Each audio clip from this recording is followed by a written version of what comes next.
Hi, this is Jim Wortham, and it's June the 29th, 2024.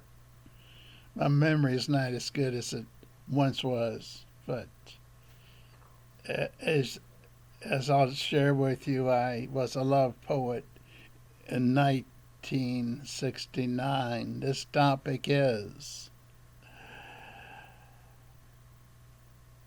why are there so many love poets today on social media? And how many were there in 1969 when I published When Twilight Begins? There were about four of us that wrote love poetry. And gosh, times were different then. I sold 1,000 copies instantly and came out with another book called I Believe in Love. Hey, sometime I'm going to make my studio look good, okay? It's not that I'm lazy, it's that I think a lot and I watch these videos a lot. I was watching videos right before I came on how to increase subscriptions and get a higher rating, which I don't care about because um, let's just say sell enough books to keep me alive. I've been selling books since 1969. Borrowed money to make a 32-page book on love poetry. The topic, by the way, I had two things: love poets. There is no cure. There is no cure for all the love poets. If you don't believe that one, go to social media, especially when I land on a lot is Facebook, and see how many love poems are on there. I used to put them on mine. If you go to Jim Wortham, that's uh, of course my name and Facebook. Uh, I started putting poems on from my books uh, on that site, and then burn out. Haven't done it for 4 years, I think, but they should still be on there if anyone wants to take a look at what I was writing back then when I considered myself a love poet. We've multiplied, haven't we? And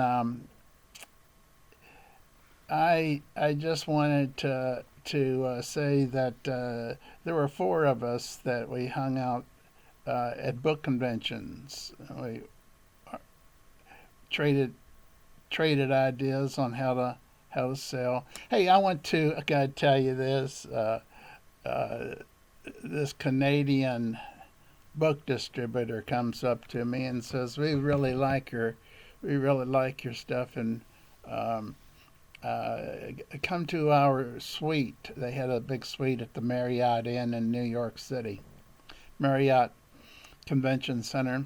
I went up there, and my goodness, there was food. There was food all the way up and down the halls. There were famous people in the book industry all the way up and down the hall and into rooms talking, making deals, signing contracts to distribute your books, things like that. That's how it was in the 1970s, because in the 1970s was when I started taking it seriously. Maybe I can make a living writing love poetry books. Uh, Even though I have to admit that I never got picked up by a major publisher. Almost got picked up by Doubleday, and then the editor that was going to do one book. Uh, I'm trying to think of the title. It was a good title. Be gentle with your goodbye. Be gentle with your goodbye. Was that the one? Um, there were so many titles I'd come up with, and for future books. And anyhow, when I made an inquiry to Doubleday, they said he's gone. Sorry about that, Mr. Poet. So I would work out arrangements with printers to print my books. We went up to 5,000 copies per printing, and then I would pay as the book sold. They were selling in the bookstore chains. Back then, it was Walden Books. It was B. Dalton Booksellers. It was Barnes and Noble, which is still around. So is Books a Million. Then we had all the gift shops and the college stores. So I was selling quite a few in those in that group of stores, and then the card shops, and I think I mentioned that, but also in Canada. I'm not sure, but I think it was a Coles, Coles, a bookstore chain, and then there were scatterings of other countries that bought them, uh, but not in great quantities. They were English-speaking countries.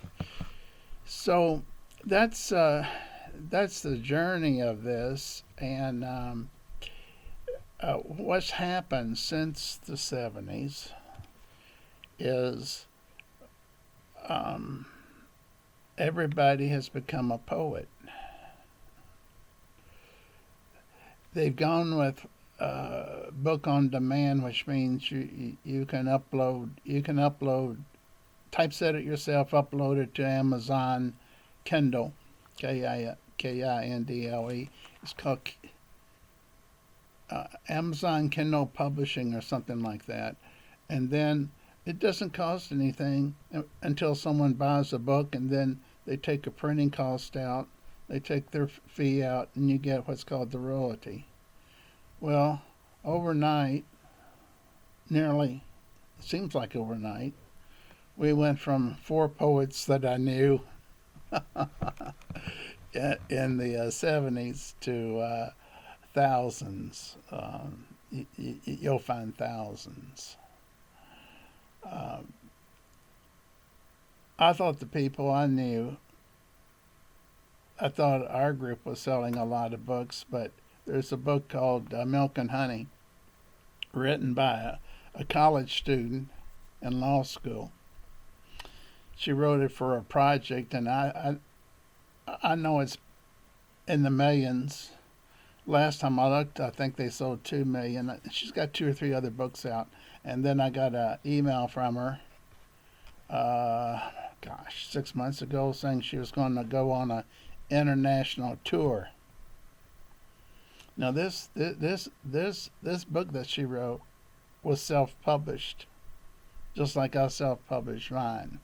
Okay, it's self-published, and she did drawings, and she had her feelings called poems, and uh,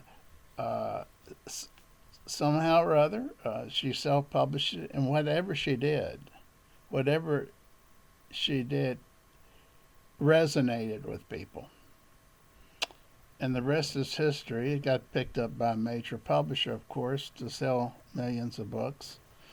Then comes the second book. I saw notice of that come through. I don't buy every book that I see that's a poetry book, but I'm just using her book, Milk and Honey, as an example of a book that does sell millions of copies. If what I read and hear is true, okay. Let's put that disclaimer in there. Um, there's guys out there that write stuff. I sometimes order one of their books to see how I like it.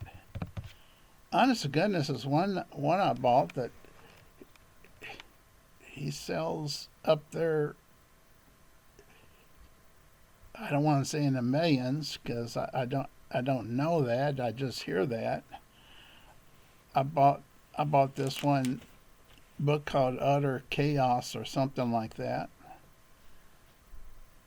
And I started flipping the pages. And I put it on my shelf. I think I got 5 or 6. I may have looked at 10 pages. And then other people will email me or contact me on Facebook and tell me about their books, and I'll buy them. I'll buy them if they're not too outrageous as far as prices. And a lot of them are pamphlets like I started out with, 32 pages, 24 pages. Most of the books I have published stay in the 64 page to the 150 page, around 150 pages. 64 pages is about the minimum, in case you want to make a book, that you can put the title on the spine, so that when it's in a bookstore or a gift shop, the spine has your title and name on it. Well, this is only about what I've seen happen since 1969, going from 4 poets that I knew to unlimited number, with more each day that I read. I'm saying reading new poets, so they're multiplying. It's what's why I thought this was a funny video to share. Everybody thinks they're a love poet. Number 2, everybody thinks others want to read, quote, love poetry. What I would rather call what they write are their deep feelings, their deep hurts, the way they felt when they broke up, how they felt when they met someone romantically. And once they got that feeling on the page, it was then considered to them and to the book love poetry. So just wanted to share that. Everybody's a love poet that puts out a book of poetry. If they say it's poetry, then we'll call it a poetry book. I mean, who makes that decision anyhow? I would rather classify these as feelings and poems rather than love poetry, because there's so many definitions of love.